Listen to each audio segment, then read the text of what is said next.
በጌታ እንዳታሳልፉ 5 ጊዜ ኮፒ ሊንክ እና ሪፖስት ለ5 ሰው ሼር አድርጉት። የእግዚአብሔርን ሐሳብ ልታገለግሉ ቆርጣችሁ ተነስታችሁ የሆነ ነገር አገኝታችሁ ደግሞ መሃል ላይ ለማቆም የተገደዳችሁ ሰዎች ካላችሁ በጌታ ይህንን ቃል ስሙና ተመለሱ። መጽሐፍ የእግዚአብሔር ቃል ገላትያ ምዕራፍ 3 ቁጥር 3 ላይ እንዲህ ይላል። ገላትያ ሰዎች ይህን ያህል የማታስተውሉ ናችሁኒ? በመንፈስ ጀምራችሁ በስጋ ፈጻሜ ለመሆን ትጥራላችሁኒ?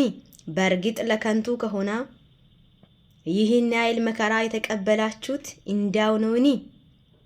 ይህን ያህል መከራ የተቀበላችሁት እንዳው ነውኒ? ለገላትያ ሰዎች ጳውሎስ የእግዚአብሔር ልጅ ኢየሱስ ክርስቶስ ተሰቅሎ እንዳለ በዓይናቸው እንዲመለከቱ አድርጎ እንደሚገባ አስተምሯቸዋል። ነገር ግን ከሆነ ጊዜ በኋላ ለመቀየርና ሐሳብ ቼንጅ ሲያረጉት አይተው ነው ይህንን ምክር ሲመክራቸው ያለው። እኔም ዛሬ አንድ ነገር እላችኋለሁ። 10 ሰውና 20 ሰው በሚመለከት ቪዲዮዎች ሲሰሩ የነበረው ጊዜ የእግዚአብሔርን ቃል የምትሰብኩትና የምታወሩት የነበራችሁ ዛሬ ጌም ያማራችሁ፣ ዛሬ ደግሞ ሲዲቢ ያማራችሁ፣ ዛሬ ዘፈን ያማራችሁ ሰዎች እባካችሁን ይህ ይሻላችኋል። ለከንቱ አትድከሙ፣ ለከንቱ አትልፉ። መጨረሻ ላይ ሽልማት አለው። ምክንያቱም ራእይ 22 ቁጥር 11 ላይ እንሆ በቶሎ ይመጣሉ ይላል።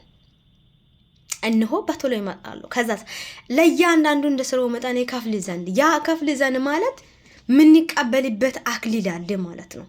ያቺን አክሊል ልንቀበልበት ከዛሬው እንትጋ። ጌታ ይባል።